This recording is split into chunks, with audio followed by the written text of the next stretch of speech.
Morning, peeps. Good morning, everyone. How's everyone doing? Hopefully you're all doing very, very well. If you're new to the channel, don't forget to press that subscribe button. Don't forget to like and share the vids as well. Thank you very much to everyone that still does that. All right, let's jump straight into this one. The Ring magazine have updated their pound for pound rankings. Let's talk about it. Let's have a look and see what they've done. Immediately, I can see that the name that's been removed from the rankings is Manny Pacquiao. So Manny Pacquiao was number 10. He's no longer in the rankings. Obviously, the new name in the rankings is Teofimo Lopez. All right, so what they've got Canelo's number 1, Inoue number 2, Crawford number 3, Usyk 4, Spence 5, Lopez 6, Loma 7, GGG 8, Estrada 9, and Beterbiev as 10. Okay. This is interesting. Was Inoue always above Crawford? I can't remember the old rankings. I can find them, but we don't have time. Was Inoue always above Crawford? Anyway, yeah, so Inoue's number 2. Would you make of Loma still being in the rankings? Some people have said he should be out the rankings. Absolutely not. Absolutely not. Like, no. He should 110% still be in the rankings. Lopez being in the rankings is a reflection of how good Lopez is, and I don't think Loma should jump out of the rankings for fighting an unbeaten kid like Lopez and losing, and for me, losing a close fight. So I think he should be in the rankings, maybe a bit lower, right? Maybe a 9, 10, but I do think he should be in the rankings. I think, and I'm a big fan of this guy, but GGG should no longer be in the rankings. No way. Like, I'm very much, what have you done for me lately? Like, who have you fought? What have you done? He's done nothing. I'm a massive fan of Golovkin. But there is no way on this earth Gennady Golovkin should be at number 8. I am not too high on Usyk being at number 4 either. Again, what have you done for me lately? Usyk hasn't done anything of note for 2 years. The last time he done anything was, the Tony Bellew fight in November. And some people didn't have Tony Bellew that high. But, you know, Tony Bellew at the time was, what was he? WBC Cruiserweight Emeritus champ. I don't know what the phrase is, but he was that.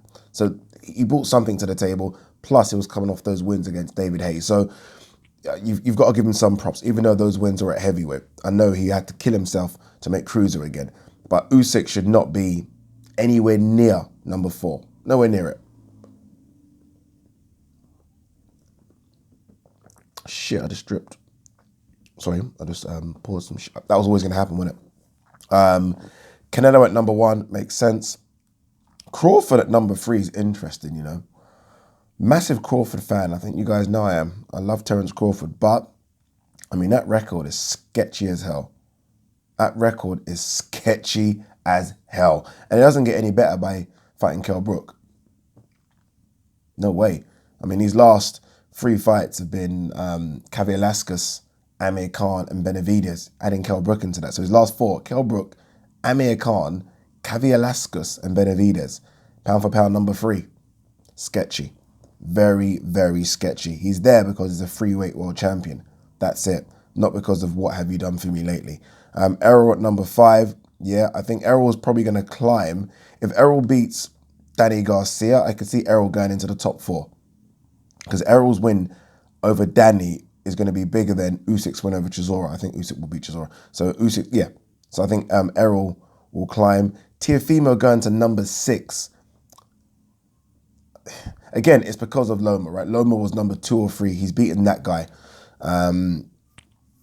He's got all the belts, really. So I could see how he's jumped, but that's quite a big jump, you know, to go from, I don't know where he was before. I'm guessing he was maybe floating around number 20. So to go from that to that, it's quite high. It's quite high. I'm definitely going to have to do my own pound for pound list. Estrada, who fights on Friday, I think we need to put a bit of respect on that name, and maybe he should be a bit higher. And Beterbiev, he's got 2 belts, got the IBF and the WBC. Hasn't fought for a while. I think his last fight was against Vosdik obviously dominating performance. Maybe he should be around 10, 11. Look, I need to find a way to get in this rankings Josh Taylor and Jamal Charlo. Am I getting the Charlos correct? When I say Jamal, I'm thinking of the 154-pound Charlo. They need to get in these rankings. I'm sorry. Josh Taylor has to be in these rankings. You're not going to make an argument to tell me he's not in the rankings. Let me want a quick look at the check. Yeah, no wait. Jamel Charlo, apologies. Jamel Charlo needs to be in here. But before we talk about Jamel, I just want to bring up Josh Taylor's box rec. His last fight, yes, wasn't great. Not his fault, but that was a mandatory. Ended the guy with a body shot in a minute. But forget that. I am a very much, what have you done for me lately? What have you done for me lately with Josh Taylor is he beat Prograis in many people thought was a fight of the year fight, right? Definitely great fight. Both guys bringing belts to the table. Prograis at the time was, I mean, it was between, look, you could make an argument between him, Taylor, and Ramirez as the best in the division. Josh Taylor beat him, right? See, come on. Before that, Baranchyk. Before that, Ryan Martin. By the way, Baranchyk was unbeaten. Ryan Martin was unbeaten. Victor Postal only lost once. I mean, that's a what have you done for me lately? Right, Victor Postal, right? Beat him. Good fight. Solid fight. Ryan Martin, unbeaten. Beat him. Baranchyk, unbeaten. Beat him. And Prograis. Come on, man. Come. And it's funny as well. You go back a bit further and he beat Miguel Vasquez. And I mentioned that because Miguel Vasquez is coming over here and beating up the rest of our Brits, right? And not getting the decisions. Beat up Lewis Ritson, didn't get it. Beat up Ahura Davis, didn't get it. Josh Taylor stopped him. Josh Taylor has to be in these pound-for-pound rankings. Just has to be. Who goes out? I think I'll take Bertobiev. Oh, I'll take Golovkin out. I'll take Golovkin out and put Josh Taylor in. Fact. Make an argument if you want. 100%. You're talking about a guy that most people has the best in his division at 140. No, he's in, man. Come on. World Boxing Super Series champion. He's in. Golovkin's out. So I would remove Golovkin and have Josh Taylor in there. And I'm trying to think, how does Charlo get in? Again, the Usyk one is, what have you done for me lately, man? I know how good he is. Some people are going to say, oh, but I get that. But you can't have done nothing for 2 years and still be in these rankings. That's why I was happy that Manny Pacquiao was removed. Look, Manny Pacquiao's a legend of the sport, but he hasn't done anything since Keith Thurman. That's a long time. You've got to be doing something of recent, no? You've got to be, surely. So, yeah, I would get Josh Taylor in and I would get Charlo in and I would shuffle it around, and I'm going to do that. We'll do a video sometime, we'll probably do it on Sunday with my rankings. Again, just my rankings, right? It's not in stone. Don't take it personal. Don't get upset. It's just the way I think. Number one would be number one. That is the only number. The only people that I think would be in their right position are Canelo, Spence, and Loma. I think I would keep Loma around 7. The rest, mate, you have to shuffle that around. I have to really look at it. I don't know why or how the Ring have done this. I'm not sure. All right, let's move on from that because that could take up an hour of this video. Let me know your top 10. Put your top 10 in there as well so we can see where you're at with it. Just because people might say I'm mad when I start to do my top 10, because my top 10 might surprise you. What we got here, news-wise? Mayweather, there's too many belts. WBC, WBA, IBF, WBO. My company must clean this shit up. Yeah, there are too many belts. I don't know how Floyd's gonna clean it up. The only way I can see Floyd cleaning it up when he says my company must clean this shit up is if he doesn't allow his fighters to fight for regulars and interim belts. That's the only way.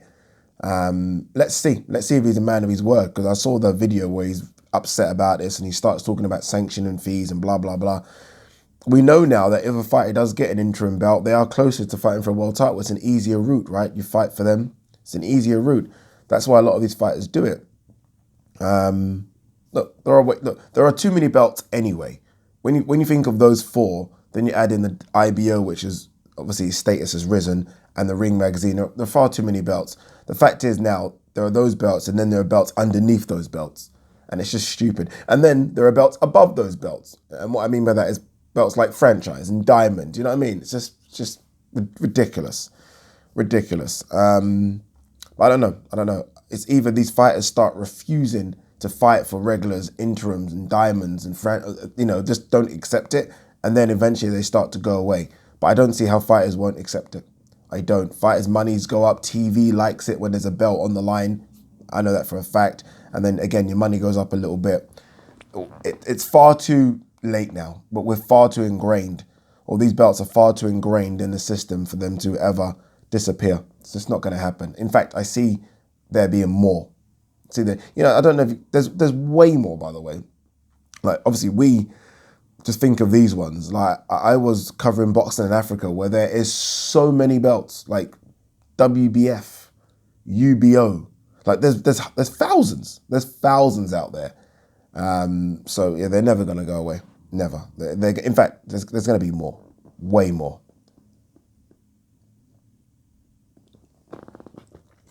I think I find out today, by the way, but I might be going into the bubble for Chisora Usyk, covering it for TalkSport.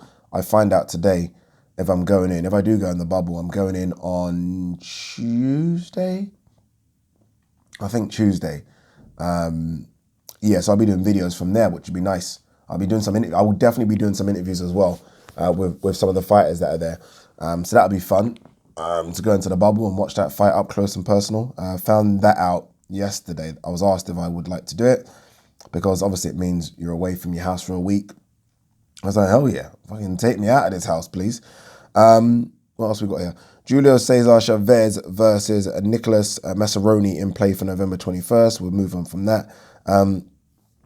Hayes shakes head at talk that Povetkin landed lucky punch on White. Yeah, I think, it just wasn't a lucky punch, was it? I mean, I think we can all move on. I don't think people mean lucky like he closed his eyes and threw it. Like, I remember when Danny Garcia landed that punch on Amir Khan. Obviously, Danny Garcia froze like that, but it's like his eyes were closed and he was looking the other way. That I think of as a lucky punch. Povetkin's was just, I've thrown that a million times, and this is it's just natural to me. It certainly wasn't lucky at all. Dave Allen calls out Lenroy Thomas for showdown on Usyk Chisora. Dave Allen was supposed to fight. Oh fuck! The name skips me now. Can't believe I forgot the guy's name. Christian Hamer. Supposed to fight Christian Hamer, which was bloody decent fight, right? That isn't happening. Christian Hamer tested positive, for COVID-19, so he's trying to get Lenroy Thomas. Lenroy Thomas is over here. I think he's actually sparring Chisora, or he's at least in that camp. So it's an easy fight to make. So I'm guessing Dave Allen will fight Lenroy Thomas on that card. What's this? Mayweather. Tank has been able to focus in Vegas under 134 pounds right now. Okay. Boy. Weight's always going to be the issue with him, isn't it? It's just going to be the issue. This obviously will be his last fight at 130. He's not going to fight at 130 again. He'll go to 135. And right now, 135, I said it, like, if Lopez can stay there, and if Gervonta destroys Santa Cruz, that's no given, by the way. No given at all. It's no given that he wins that fight. But if he can destroy Santa Cruz, then him versus Lopez is the super fight at 135. They don't go straight to it, obviously, because it's how boxing is. Well, I think we've seen that Lopez will go straight to it. I don't think Floyd and Tank will, but that's the super fight next year. And it needs fans, because that's such a big fight. Let's hope that one can happen. Gamboa motivated by critics to shock Devin Haney. I feel bad because we are dissing Gamboa at the moment. I'm not necessarily dissing Gamboa. I'm dissing Devin Haney, because Devin Haney's been, I don't know. I think it was even critical about Loma. I saw him tweet saying Loma's too old and too slow or something. I don't know what he said. And I'm thinking too old. No, too old and too small. I'm thinking too old. Dude, you're fucking Gamboa who's like 40. Yeah, so it's not against Gamboa, it's about Devin Haney, really. Devin Haney is the lightweight champion. Let's not forget the WBC lightweight champion. I just expected a bit more. Again, you look around his peers, and I've said this before, so apologies to repeat it, but Ryan Garcia's fighting Luke. Teofimo just fought Richard Comey and Loma, sorry. And you got Gervonta Davis, albeit at 130, fighting Santa Cruz. Look at what they're doing. He's fighting Gamboa, who we've already seen Gervonta Davis beat. You know? That's my thing. Dana White, Zuffa boxing fights to be announced soon. Pandemic was a blessing. Interesting, right? Because it seemed like about a year ago, maybe no, not longer, about 6-7 months ago, no, maybe about a year actually. He was sitting courtside with Mayweather, and looks like they were going to get something on. That kind of went away. I don't know if it's because of the pandemic. Who knows, right? But he's very interested. Let's not forget, he is a boxing guy. He was a boxing manager many, many years ago. So he's a boxing guy. He loves his boxing. Obviously, he just moved into the UFC, and that just blew up. But he is a boxing guy. It'll be interesting to see what he can do with this sport. Mayweather said earlier, there's too many belts. Will Dana White do something different from people fighting for the belts? I don't know. I know that Al Heyman wanted to do something, right? And he wanted to have a PBC belt. So almost like a UFC. That's what he wanted to do. Didn't happen. Who knows? It might happen in the future, but I know that's what Al Heyman was trying to do. That's why he was trying to sign all those fighters. And he was close to really getting that off, getting up and running. Very close. What else we got here? I saw this. Errol Spence wants Canelo Alvarez at 160 in Cowboy Stadium. Interesting. Canelo would run through him, man. Run through him. Run through him. This is Canelo. Just went to 175. You know, Canelo big and strong, and more mobile than I think some people think. Right? He's got everything. Canelo's got absolutely everything, and he'll take Errol Spence into deep waters. I like Errol, but come on, man, you're at 147. You know what I mean? There's guys at 154 that I think would beat Errol. So If he comes through Garcia, which I expect him to, then maybe fights Crawford, right? You beat Crawford, you've cleaned up at 147, then maybe have a fight at 154 and win that, then okay, cool. But right now, there's far too much work for you to do to get Canelo. Far too much, man. I've gone from here in my thoughts about Canelo to here. Canelo, nasty work for anyone. Really nasty work. I mean, you know what I like about Canelo, aside from, look, I've got my suspicions when it comes to that bloody Mexican meat. But every time, and I don't know, I just like the fact that I always see him in the gym. Always. Every time he's posting something, he's always in the gym. No fights booked, in the gym. He's always doing something. And I like that.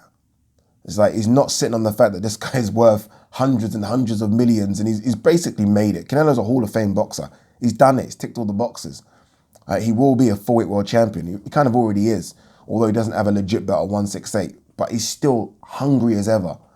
When you see our fighters, and I say our, I mean guys over here, and I'm not going to mention any names, you guys can fill in the blanks, just being overweight and like almost looking demotivated. And you see Canelo, and you look at his resume, and yes, he might not be fighting the fighters when we want to see him fight the fighters, but I have so much respect for him because of the Golovkin fights. Whether or not I thought he won them or not, Golovkin, I have so much respect for him for the Jacobs fight. That's the one I think that I have a lot of respect for him for, because Jacobs was real at the time, right? There was no wear and tear on Jacobs, right? Canelo legit, man. Like, I like Errol, but he'll get chewed up by Canelo at 160 now, right? It's just Canelo too big, man. You think Errol's big? People say Errol's big. You see Errol next to guys that are 154. Like when you see Errol next to the Charlos, he ain't that big. He's big for 147, but then you think, oh my God, you ain't that. Like, there's a size difference here. There's a size difference and an experience difference. Canelo will be too much for Errol at 160. What's this say? Teofimo Lopez. Gervonta Davis, why are you fighting Leo Santa Cruz? That's sad, man. I don't have a problem with him fighting Leo at 130. 135 is sad, 130. Leo is not washed. I think that's a bit... All right, Tio. Yeah. Okay, you just beat Loma. We get it. Congratulations, but he ain't washed. What do you guys make about this Loma? Let me quickly have a swig of this. Sorry. What do you make about this Loma and shoulder thing? Obviously, for those of you living on Mars, Loma has had shoulder surgery, I think a couple of days ago, and his dad wanted to actually pull him from the fight. This is what we're hearing. His dad wanted to pull him from the fight, or at least postpone it because they knew there was a problem with the shoulder and they wanted to get it fixed, whereas Loma was like, if you pull me from the fight, I'm retiring. So there's a big argument in the camp, supposedly, before the fight. Now, I don't like to give anyone excuses, right? I mean, everyone goes into the ring with injuries, everyone. Just fact, you're putting your body to such a level when you're cutting weight, you're going to get injuries. But shoulder surgery is a bit more than just your normal injury, right? Now, I've watched that fight 2 times, and Loma's not pulling no triggers, not doing anything for 6 or 7 rounds. Is it because of that? Is it because of that, or are we as Loma fans trying to find an excuse? I think you have to add something. It could be even if you add in 5% or 10% as the reason as to why he's not doing much work. But surely that means something. No? I don't know. I don't like excuses for someone, but if your shoulder's gone, your shoulder's gone. You shouldn't be fighting. You shouldn't be fighting. And maybe that's the reason. Again, I've watched all of Loma's fights. I've watched a lot of his amateur fights. Loma is never that inactive. Never. Yes, first round he's normally, but 2, 3, 4, 5, 6. And I do wonder if it's because of the shoulder. And I mean, round 7, 8, 9, 10, he's like, oh, just fuck it, let's just go. Whatever happens, happens. I don't know. What do you guys think? Chatting shit? Okay. What else we got here? This might be a long video. Arum on Fury return. Kabayel Takam, the leading candidates for December the 5th. So it's going to be Kabayel Takam. How is Carlos Takam in there? Is Carlos Takam? I don't think Carlos Takam's in the top 15 with the WBC, unless the WBC have updated their rankings and somehow Carlos Takam is in there. Kabayel and Taka, it should be Michael Hunter. I've had enough of speaking about this. Let's move on. What else we got here? Regis Prograis. Before I go to 147, I have to be champion at 140 again. The only way he's going to get an opportunity is if the belts become vacant. There is no reason. Yeah, I think if the belts become vacant, there's no reason, obviously, for Josh Taylor to fight him, but there could be a reason for Ramirez. Ramirez might want to fight him if Ramirez cleans up, because I don't see Ramirez campaigning to go to 147, where I think Josh Taylor will go 147 after he beats Ramirez, if he beats Ramirez, whereas I can see Ramirez, if he wins, stand at 140, and then Prograis could get a chance. What we got here? Anything else before we...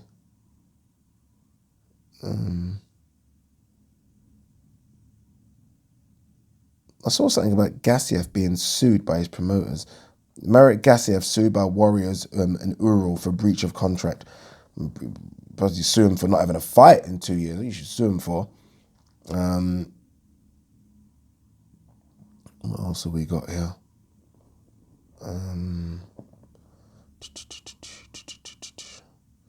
Yeah. Chisora here says, Lomachenko is the type of boxer that feeds off a crowd. Same with him and Usyk. I don't know, man. I'm not sure. But yeah, the numbers, by the way. This is why, I mean, people got to look at this free-to-air boxing, kind of. Lopez Lomachenko peaked at nearly 3 million viewers on ESPN. Crazy. It's a crazy number, 3 million. Well done. I think they promoted it correctly, right? There was all those 24/7 shows. Those guys were very accessible when it came to interviews, and that's how you promote a fight. That's how you promote a fight. Well done to Top Rank. Well done to everyone involved. All right, guys. 10:30. I've got to get ready for work. Peace.